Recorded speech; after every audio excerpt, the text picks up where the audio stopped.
எல்லாருக்கும் வணக்கம். வாழ்க வளமுடன், வாழ்க வையகம். ஆன்லைன் ஆஸ்ட்ரோ கரூர் டிவி மூலமாக சங்கமம் ஜோதிட அறக்கட்டளை பாலக்காடு கேரளாவிலிருந்து நான் உங்கள் குருமணிகண்டன், ஜோதிடர், ஆசிரியர்.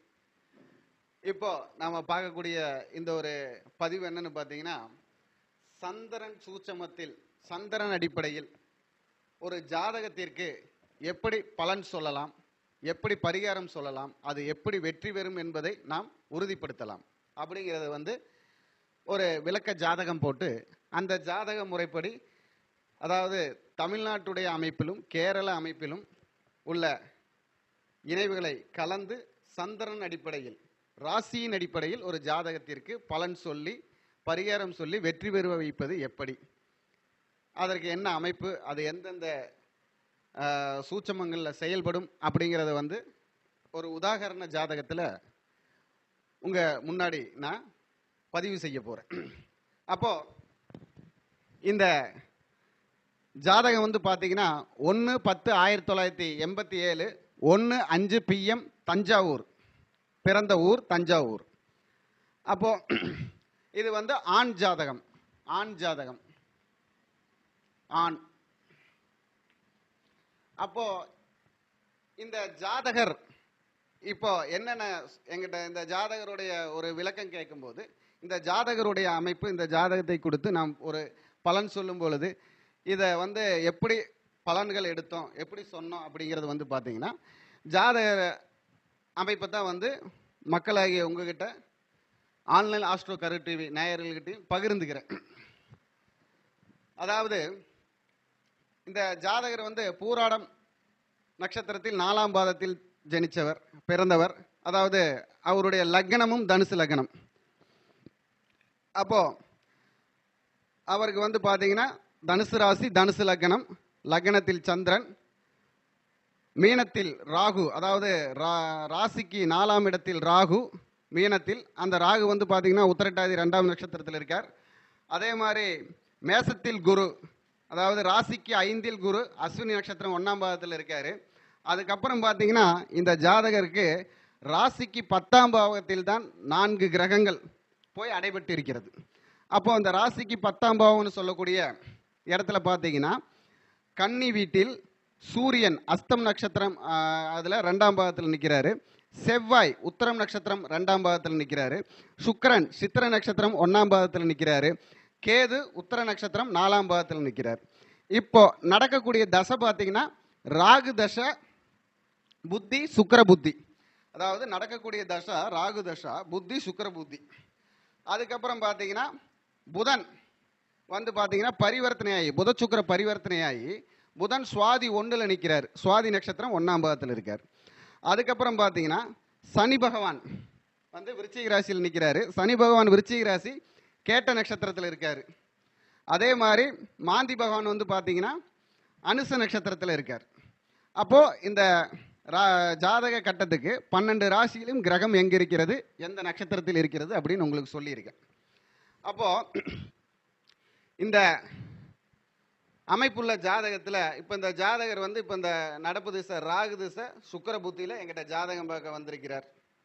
அப்போ இந்த ஜாதகர் பார்த்தீங்கன்னா ராசியுடைய அடிப்படையில், தனுசு ராசியுடைய அடிப்படையில் இந்த ராகு இப்போ பார்த்தீங்கன்னா கோச்சாரத்தில் நின்று 3ஆம் பார்வையாக அந்த சந்திரனை பார்க்கிறார்.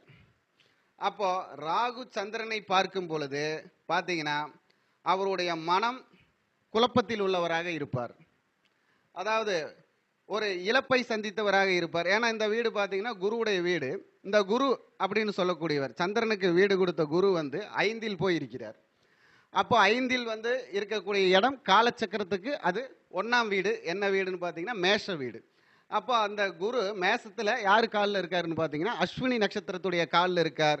அப்போ இந்த அதாவது 5ஆம் இடங்கிறது பொதுவாக என்னன்னு எடுத்துக்கிட்டிங்கன்னா ராசிக்கு 5ஆம் இடத்தை, அதாவது தன் நிலையை காப்பாற்றக்கூடிய இடம்னு அர்த்தம், நிலையை உயர்த்தக்கூடிய இடம்னு அர்த்தம், ஒரு நிலையான அமைப்பை கொடுக்கக்கூடிய இடம்னு அர்த்தம், தனது சொத்து பத்து சொந்தங்களை சொல்லக்கூடிய இடம்னு அர்த்தம், அதே மாதிரி திருமணத்தை சொல்லக்கூடிய இடம்னு அர்த்தம். ராசிக்கு எடுக்கும் பொழுது இந்த 5ஆம் வீடு திருமணத்தை சொல்லக்கூடிய இடம்னு அர்த்தம். அப்போ இவர் இப்போ பார்த்தீங்கன்னா 38 வயது முடிந்து இருக்கக்கூடிய நபராக இருக்கிறார். அப்போ இந்த சந்திரனுடைய அடிப்படையில் இப்போ கோச்சாரத்தில் இருக்கக்கூடிய ராகு இந்த சந்திரனை பார்க்கும் அமைப்பில் இந்த ராகுவை வந்து குரு பார்த்தீங்கன்னா கரெக்டாக அவர் 9ஆம் பார்வையாக குரு இந்த சந்திரனை பார்க்கிறார். 5லிருந்து 9ஆம் பார்வையாக பார்க்கிறார். அவரும் அஸ்வனியுடைய காலிலிருந்து பார்க்கிறார்.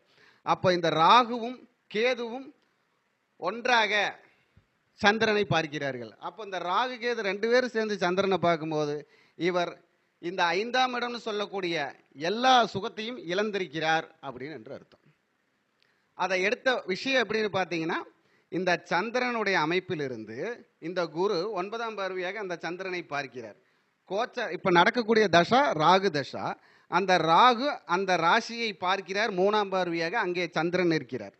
அந்த சந்திரனை பார்க்கும் 9ஆம் பார்க்கக்கூடிய குரு, இந்த வீட்டதிபதி குரு, சந்திரனுக்கு வீடு கொடுத்த குரு அஸ்வினி 1ஆம் பாதத்தில் இருக்கிறார். அங்கே கேதுவின் அமைப்பில் இருக்கிறார். அப்ப ராகுவும் கேதுவும் இணைந்தால் ஒரு விஷயத்தில் பயங்கரமான ஒரு சிரமத்தை கொடுக்க போகிறார்கள், இழப்பை கொடுக்க போகிறார்கள் என்று அர்த்தம். அது எதனால அப்படின்னு பார்த்தீங்கன்னா, இந்த 5ஆம் இடம், ராசிக்கு 5ஆம் இடம்னு சொல்லக்கூடிய நம்மளுடைய அதாவது என்ன சொல்லலாம், திருமணம், வருமானம், அதாவது நம்மளை தான் என்று நிகராக காமிக்கக்கூடிய விஷயம், அதாவது நம்மளுடைய சுகம், சொந்தம் எல்லாமே ராசிக்கு வந்து 5ஆம் இடம் தான் சொல்லும்.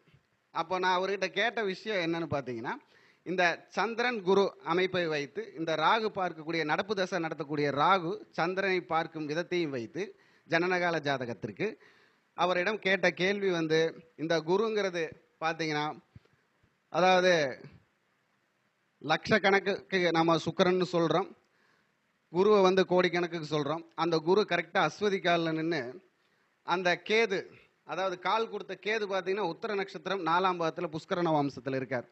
உத்தரங்கிறது சூரியன், புஷ்கர நவாம்சங்கிறது அந்த வீட்டுடைய சூரியனும் அதிலேயே இருக்கிறார். இருந்தாலும் இந்த வீட்டிற்கு 12ஆம் வீட்டுக்குடைய சூரியன், இந்த லக்னத்திற்கு பாக்கியாதிபதி சூரியன், அதாவது இந்த ராசிக்கும் லக்னத்துக்கும் பாக்கியாதிபதி சூரியன். அப்போ சந்திரனுக்கு பாக்கியாதிபதி சூரியன், அவருக்கு 2வது இடத்தில் தனம், வாக்கு, குடும்பம்னு சொல்லக்கூடிய அவருக்கு சூரியனுக்கு 2ஆம் இடத்தில் இருந்தாலும் சந்திரனுக்கு 10ங்கிறப்ப அது தொழில் ஸ்தானம். தொழிலில் ஒரு பாவியாவது இருக்கணும்பாங்க, இங்கே தொழிலில் 3 பாவி இருக்காங்க.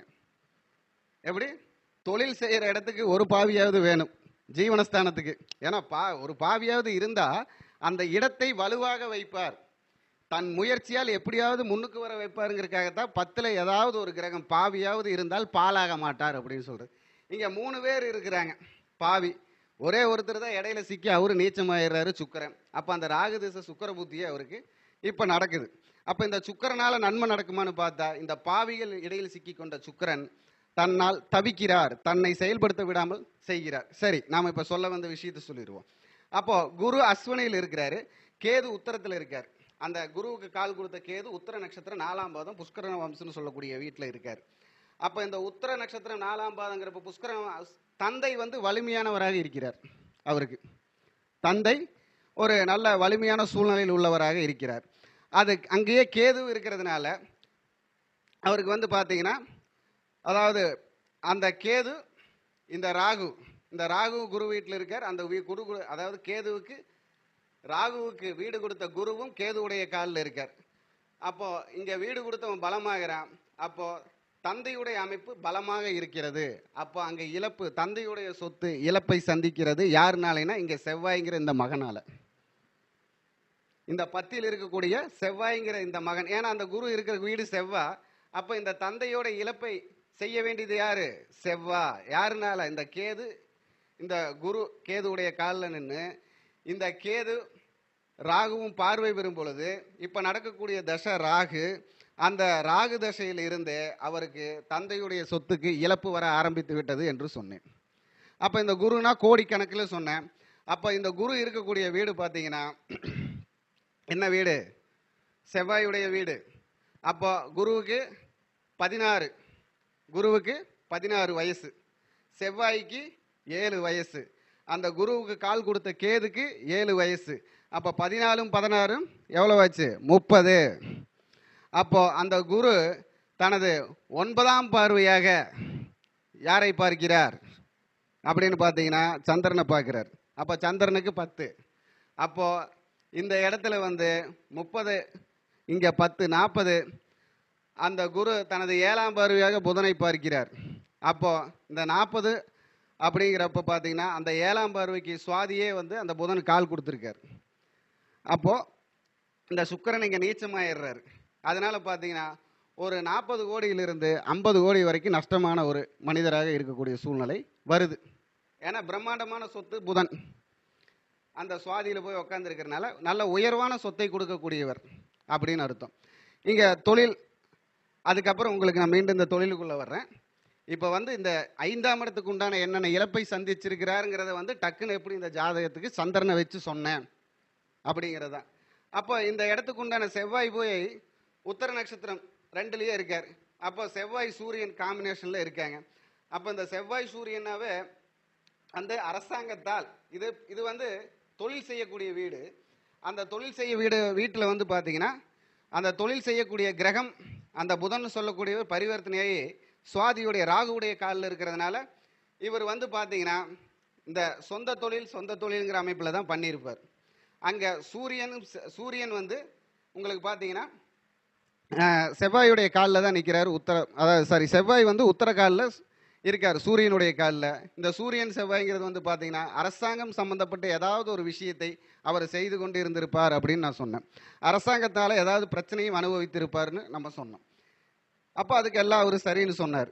ஏன்னா அதுக்கு முன்னாடி அவர்கிட்ட இந்த அரசாங்க அமைப்பில் ஏதாவது உங்கள் வீட்டில் அரசாங்க வேலையில் இருந்தாங்களா, அரசாங்கத்தில் ஏதாவது செயல்பாட்டில் இருந்தாங்களா அப்படின்னு கேட்டப்போ அவர் இல்லைன்னு சொன்னார்.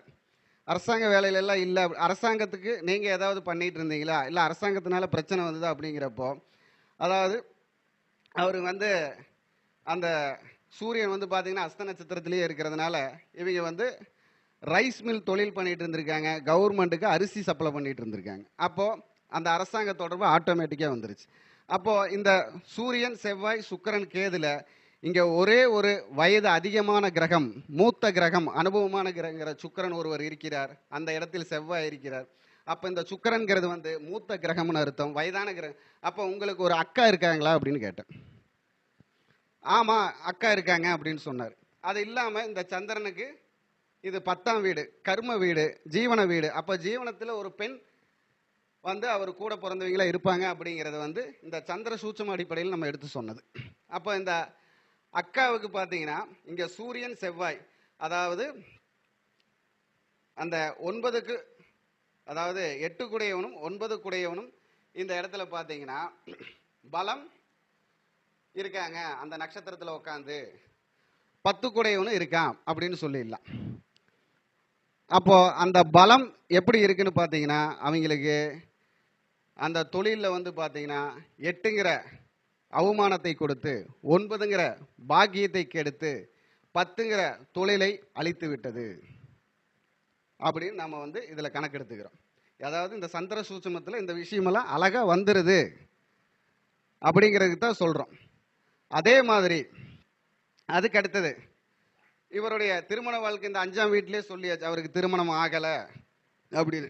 அப்போ அந்த திருமணம் வந்து எந்த விதத்தில் ஆகும், திருமணம் ஆகுமா அப்படின்னு பார்த்தீங்கன்னா எப்பவுமே பார்த்தீங்கன்னா இந்த சந்திர சூட்சமத்துக்கு சந்திரனுக்கு 3ஆம் அதிபதி கெட்டு போகக்கூடாது.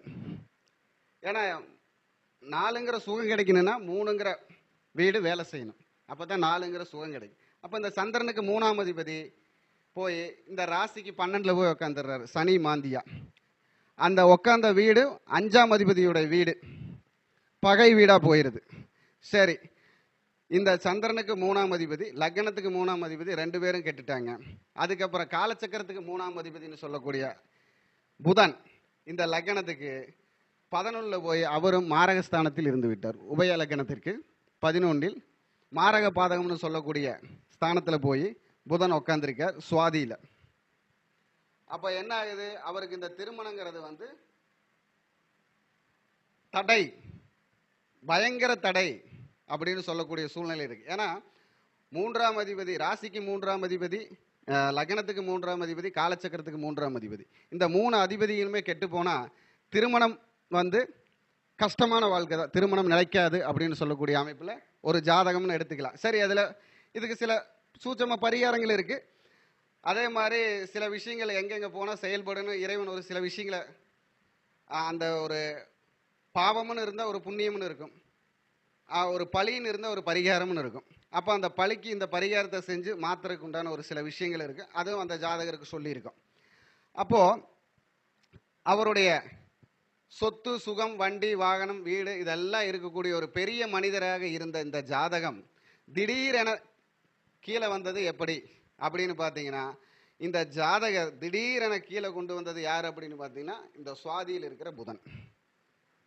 அவரு தான் வந்து அவருடைய அந்த அபிலாசைன்னு சொல்லக்கூடிய சந்திரனுக்கு 11ன்னு சொல்லக்கூடிய பெரிய லாபம், பெரிய வருமானம், பெரிய எண்ணம் அப்படின்னு செயல்படுத்தி இந்த புதன் சொல்லக்கூடிய அமைப்பில் அவரை கொண்டு போய் மதி மயக்கத்தை கொடுத்தார். ஏன்னா எப்பவுமே ஜாதகத்தில் பார்த்தீங்கன்னா புதனும் ராகுவும் மதி மயக்கம் கிரகம்னு அர்த்தம். எண்ணத்தை வந்து மல்டிபிள் பண்ணுறது, பெருசு பெருசாக செயல்படுத்தி லாஸ்ட்டு அங்கே ஜீரோ ஆக்கிடுவாங்க. கொஞ்சம் மிஸ் அண்டர்ஸ்டாண்டிங் பண்ணோம்னா ஜீரோ ஆக்கிடுவாங்க இந்த புதனும் ராகுவும். அதே மாதிரி ராகு இருந்தால் தான் பெரிய வளர்ச்சின்னு சொல்லுவாங்க. அது எப்படின்னு பார்த்தா, அந்த ராகு இந்த சந்திரனுக்கு சந்திரன் பார்வையில் இருக்கணும். ஆனால் சந்திரனுடைய அந்த ராகு சந்திரனை பார்க்கக்கூடாது. சந்திர பார்வையில் ராகு இருக்கணும், ஆனால் ராகு சந்திரனை பார்க்கக்கூடாது. அது எப்படிங்க? சந்திரனுக்கு 7ஆம் பார்வை இருக்கு, சுவாதிக்கு 7ஆம் பார்வை இருக்கு அப்படின்னு சொல்லுவீங்க அப்படிங்க. அப்போ சுபர் வீட்டில் இருந்து பார்க்கக்கூடிய சந்திரன் ராகுவை ஜெயிக்கிறார், பாவர் வீட்டில் இருந்து பார்க்கக்கூடிய சந்திரன் அதாவது ராகு ஜெயிக்கிறார். அந்த மாதிரி வந்து இந்த சந்திர சூட்சுமத்தில் ஒரு விதி இருக்கு. அது வந்து கேரள அடிப்படையில் அதை வந்து நல்லா சூப்பராக பார்க்கலாம். சரி, அப்போ இந்த ஜாதகர் எங்கிட்ட கேட்குற கேள்வி என்னன்னு பார்த்தீங்கன்னா, இனி எப்போ தான் நான் மேடேறுவேன், என்னோட விஷயம் எப்போ தான் நடக்கும், நான் சாதிப்பேனா மாட்டேனா இல்லை இப்படியே இருப்பேனா, நான் தான் எல்லாம் சம்பாதிச்சாச்சு அழிச்சாச்சு பண்ணியாச்சு இதெல்லாம் சரிதாங்க. லாஸ்ட் என்னன்னு பார்த்தீங்கன்னா, அதாவது செவ்வாய் சூரிய நட்சத்திரத்திலும் சூரியன் சந்திர நட்சத்திரத்தில் இருந்தால் ஜோசியரா கூட ஆயிரலாம் அப்படின்னுங்கிற ஒரு அமைப்பு இருக்கு. அந்த அமைப்பு பிரகாரம் அவர் ஜோசியத்தையும் படிச்சுட்டார். நீங்கள் ஏதாவது கேட்டிங்கன்னா உங்ககிட்ட எதிர்ப்பதமாக கேள்வி கேட்டுக்கிட்டே இருப்பார். அந்த கேள்வி கேட்கறது கூட அவர்கிட்ட எதுக்குன்னு கேட்டிங்கன்னா, உங்ககிட்ட வாக்குவாதம் பண்ணுறதுக்கு இல்லைங்க, இனிமேல் அதை எப்படி நம்ம சரி பண்ணுறது அப்படின்றதுக்காக கேட்குறேங்கிறார். ஏன்னா இந்த ஜாதகர் வந்து அவருடைய சூழ்நிலையிலிருந்து தற்காத்து கொள்வதற்காக நம்ம என்ன சொல்லலாம், பெரிய பெரிய ஜோதிடர்கிட்ட எல்லாம் பார்த்துட்டு வந்துட்டேங்க அப்படின்னு சொல்கிறார். ஆனால் யாரும் வந்து சொன்னது இது வரைக்கும் எனக்கு சாதிக்கல. மீண்டும் இந்த 5ஆம் இடத்தை இருக்கக்கூடிய குரு வந்து பார்த்தீங்கன்னா, சந்திரனுக்கு 5ல் இருக்கக்கூடிய இடத்தை குரு எந்த இடத்தில் இருக்கிறாரோ அது பாலாக்குவாங்கிறாங்க. இது வந்து தலைமை வீடு, காலச்சக்கரத்துக்கு முதல் வீடு. அப்போ முதல் வீட்டில் போய் குரு 5ஆம் வீடாக இருக்கும்போது 1-5 பந்தப்படுது, அதாவது 1-5 சம்மந்தப்படுது, 1-5 சம்மந்தப்பட்டு 9ஐயும் பார்க்குது. அப்போது இவர் பார்த்தீங்கன்னா இந்த 1, 5, 9 இந்த இடத்துல எல்லாம் வந்து கிரகங்கள்னு சொல்லக்கூடிய சுபகிரகங்கள் வரும்போது ஒரு இடத்திலும் பாவகிரகங்கள் வரும்போது ஒரு இடம் என்று இடம் மாறிக்கொண்டே இருக்கிறார். அந்த இடம் மாறுவது அவருடைய சூழ்நிலைக்கு தகுந்தது போல நடக்குது. அது பொதுவாகவே பார்த்தீங்கன்னா சந்திரனுக்கு 12ல் சனி பகவான் இருந்தாலும் சந்திரன் சனி சேர்ந்து இருந்தாலும் வந்து இடமாற்றம் அடிக்கடி நடந்து கொண்டே இருக்கு. இது பொது விதி. அவர் கூட வேற மாந்தி இருக்கிறார். அதாவது சனி பகவான் கூட என்ன பண்ணுவார்னு பார்த்தீங்கன்னா, அவன் நகத்தை தானே கடிச்சுக்கிட்டான் அதனால என்ன சரின்னு சொல்லி விட்டுருவாரு. ஆனால் மாந்தி பகவானுடைய விஷயம் எப்படின்னு பார்த்தீங்கன்னா, அந்த நகமும் உசுறு உள்ளது தானே, அதை ஏண்டா கடிச்ச அப்படின்னு சொல்லி தண்டனை கொடுப்பார். அப்போ என்ன ஆகுது, இந்த சுகத்தையே ஃபுல்லாக கெடுத்துறாரு. 12ஆம் பாவம்னு சொல்லக்கூடிய அயன சயன போக சுகம் அப்படிங்கிறத வந்து அவர் பாதிக்கிறார். அது செவ்வாய் வீட்லேயே இருக்கார். நான் வேற நகம்னு சொல்லிட்டேன், நகத்துக்கு ஒரு காரகத்துவம் செவ்வாய் தான். அப்போ அந்த செவ்வாய் பார்த்தீங்கன்னா உத்தர நட்சத்திரத்தில் சூரியனோட அமைப்பில் இருக்கிறார். அப்போ என்ன ஆகுது, அவருக்கு தந்தையோட இருக்கக்கூடிய பாக்கியத்தையே கெடுக்குது, தந்தையை விட்டு வெளியில் ஏற்றிக்கிட்டே இருக்குது. அது அந்த கர்மம், ஜீவனஸ்தானங்கிற கர்மம். சந்திரனுக்கு 10 ஜீவனம், ஏன்னா சந்திரன் தான் மனோகாரகன். லக்னம் என்பது நிலையை குறிப்பது, சந்திரன் என்பது அதாவது ராசி என்பது இயல்பை குறிப்பது. இயல்புங்கிறது தான் வந்து செயல்பாடு, நிலைங்கிறது உயர்வு. அப்போ செயல்பாடு நல்லா இருந்தால் தான் உயர்வு வரும். அப்போ இந்த செயல்பாடு இந்த இடத்துல கெட்டு போச்சு இந்த ஜாதகத்துக்கு அப்போ அதனால அந்த இயல்புங்கிறது இல்லாதனால செயல்பாடு கெட்டுருச்சு. அதனால இந்த உயர்வு நிலைங்கிறது கீழே வந்துருச்சு. அப்போ அந்த உயர்வு நிலைக்கு நம்ம என்ன பண்ணணும்? இந்த இயல்பையும் செயல்பாட்டையும் மாற்றணும். அப்போ பார்த்தீங்கன்னா இந்த ஜாதகருக்கு சந்திரனுக்கு 12ஆம் வீடு அப்படிங்கிறதும் அந்த சந்திரன் இருக்கக்கூடிய அமைப்புக்கு பார்த்தீங்கன்னா அந்த குரு 5ஆம் வீடுங்கிறது வந்து காலச்சக்கரத்துக்கு 1ஆம் வீடு. 1 12 சம்மந்தப்படுது. அப்போ 12க்கு 1 2. அப்போ நாம் என்ன சொல்கிறோம்? எங்கேயாவது போயிட்டு வா அப்படின்னு சொல்லுவோம்ல, நம்ம இங்கிலீஷில் சொல்லுவோம் கோ வா அப்படின்னு சொல்கிற மாதிரி நான் என்ன சொல்கிறேன்? நீங்கள் அடிக்கடி கோவா போயிட்டு வாங்க அப்படிங்கிறேன். அப்போது நீங்கள் போயிடுவீங்க, திரும்ப வந்துட்டா வந்துடும் அப்படின்னு சொல்கிறோம். இது வந்து என்ன அர்த்தம் அப்படின்னு பார்த்தீங்கன்னா 12ஆம் இடம் என்பது போ என்று அர்த்தம், 2ஆம் இடம் என்பது வா என்று அர்த்தம். அதற்காக அவருக்கு அப்படி ஒரு பரிகாரம் சொல்லியிருக்கேன். அது இல்லாமல் 12ஆம் இடம் என்பது பாதம். இந்த வீடு வந்து பார்த்தீங்கன்னா, அதாவது செவ்வாய்ங்கிறவர் பொதுவாக சூடான ஆள், ஆனால் இது நீர் வீடு. அப்போ சூடாக இருக்கிற நீர் என்ன? சுடுதண்ணி. அப்போ இது எப்பவுமே சூடாக இருக்கிற தண்ணின்னு அர்த்தம். இந்த செவ்வாய் வீடு வந்து சூடாக இருக்கக்கூடிய தண்ணின்னு அர்த்தம்.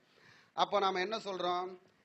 இந்த சூடாக இருக்கிறதுல நடந்து வரவங்களுக்கு மோர் வாங்கி கொடுங்க அப்படின்னு ஒரு பரிகாரம் சொல்லியிருக்கேன். அதாவது அக்னி குண்டம் மிதித்து வருபவர்களுக்கு நீர் மோர் வாங்கி கொடுங்க, உங்கள் மனசும் குளிரும் அப்படின்னு அப்படி ஒரு பரிகாரம் சொல்லியிருக்கேன். அதே மாதிரி இந்த காலச்சக்கரத்துக்கு 12ஆம் இடம், அவருக்கு 4ஆம் இடம். அப்போ அந்த 12ல் போய் ராகு உட்காந்துருக்கிறார். அதனால அந்த 4ஆம் இடம் கெட்டு போச்சு. சுகம் அப்படிங்கிறத கெடுத்துட்டாரு. சந்திரனுக்கு 4ஆம் இடம் கெட்டு போச்சு. அப்போ அந்த சுகம் வரணும் அப்படிங்கிறப்ப நம்ம என்ன சொல்கிறோம்? இது காலச்சக்கரத்துக்கு 12ஆம் வீடு. 12ஆம் வீடுங்கிறது அஸ்தமனம் ஆகக்கூடிய இடம்னு அர்த்தம். அதாவது மோட்சம் தரக்கூடிய இடம், நம்மளுடைய செயல்பாடை நிலையாக நிறுத்தி வைத்து தெளிவுபடுத்தக்கூடிய இடம்னு அர்த்தம். அப்போ இதுவும் பாதம் தான், இந்த 12ம் பாதம் தான், இந்த 12ம் பாதம் தான். அப்போ இந்த குரு இங்கே நெருப்பு வீட்டில் இருக்கக்கூடியவர் இங்கே கடல் வீடாக இருக்கிறார், நீர் வீடாக இருக்கிறார். அப்போ நம்ம என்ன சொல்கிறோம்? நீங்கள் இது வந்து இந்த குரு வந்து எங்கே போயிருக்கார்? கரெக்டாக பார்த்தீங்கன்னா செவ்வாயோட வீட்டில் போய் அஸ்வினி காலில் இருக்கார்.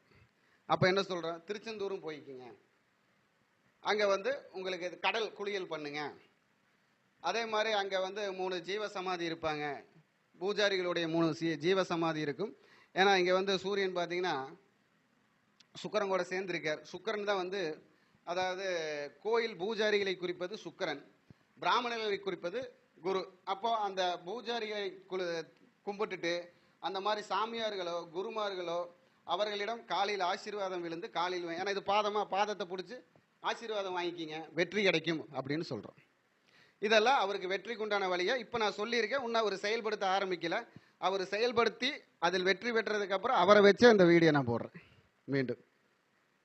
அப்போ இந்த வீடியோவோட பதிவு பிடிச்சிருந்தா நீங்கள் வந்து ஆன்லைன் ஆஸ்ட்ரோ கரூர் டிவிக்கு நன்றியை சொல்லி நானும் நன்றி சொல்லிக்கிறேன். நீங்களும் அதை பாருங்கள், லைக் பண்ணுங்கள், ஷேர் பண்ணுங்கள், கமெண்ட் பண்ணுங்கள்.